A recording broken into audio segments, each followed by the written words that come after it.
Here we've been given a geometric series in terms of x.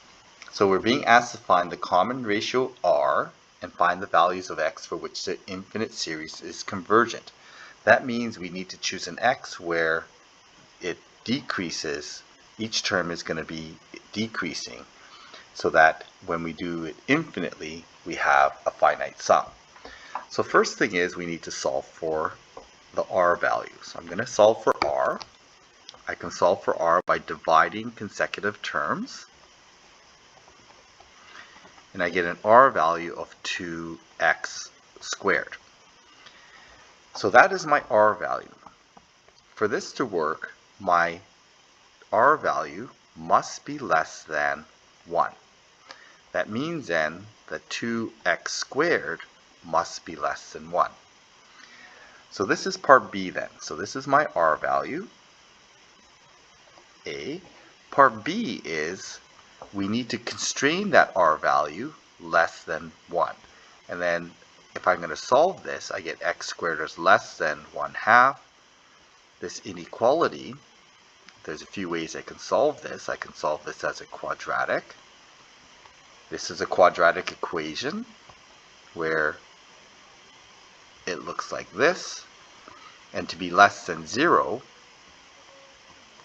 I need to find these two roots, okay, because zeros represent the boundaries, and I want to know where it's below 0. While solving this quadratic, I know that x is equal to plus minus square root 1/2. Okay, when I square root that, and so those are my roots. This is negative 1 over root 2. This root here is positive 1 over root 2. Just zoom in here.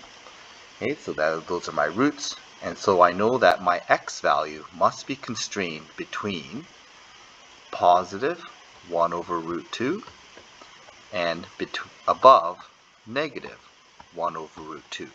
Because those x values then will give me an r value of less than 1. Okay, so when I solve for x, this equation, that means that the r value here, when I plug it into here, this value ends up being less than 1. So there it is. There's my constraints for x, so where the series is convergent. So I'm going to make my final statement.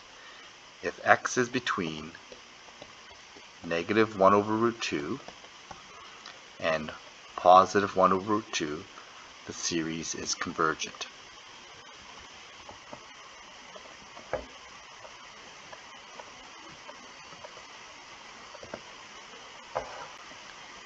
Okay, so what about this one here? What's the value of a if the infinite sum is 60 and my r is 1 over 4? So first of all, it has to be a geometric series. The r is less than 1, so that's going to be a check. If that's the case, then I can just plug it into my formula. S is equal to a over r minus 1. I only have one variable to solve for. I can just solve for a.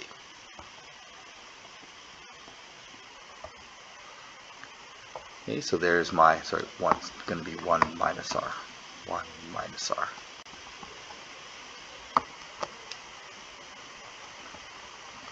So I end up with 3 over 4 in the denominator here. So if I times by 4, divide by 3, what's that going to be? Actually, it's going to be times by 3, divide by 4. That's equal to a. Solving for a, this ends up being a is equal to 45. Okay, so if I start at 45, if I times by 1/4, that's going to be 11.25 plus ... That infinite sum will equal 60. Lastly here, find the value of r if a is equal to 90 and s is 40. So again, I'm going to plug it into my formula.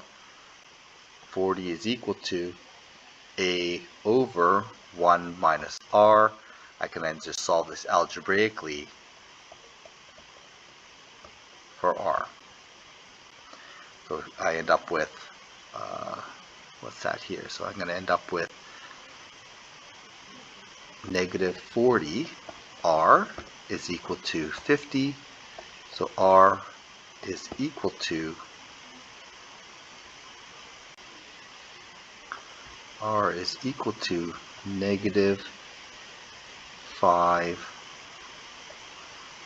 negative 50 over 40, which means that R is equal to negative 1.25. Okay, well, this is not possible. So because R must be between, R has to be less than 1. The absolute value of R is less than 1. This is an extraneous solution. There is no solution to this problem.